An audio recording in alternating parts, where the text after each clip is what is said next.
Ganda ng lugar.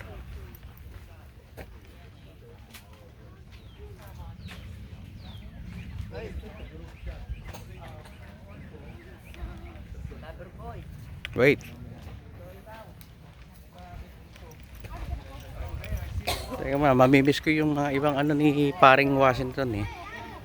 Paring George. Babalikan daw yun.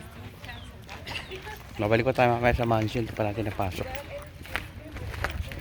Nakita mo yung amoy ng kabayo ron? Ha? Ito mga stable. Ano ng kabayo yan? Yan nga. Pangalan ng kabayo niya, alam mo ano? Ano?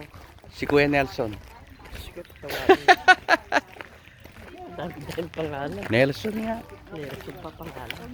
Look how huge. 8,000 acre. Wow. Palaka ng lupain ni ano. Mahal dito eh. Grabe. Stable pa rin yun.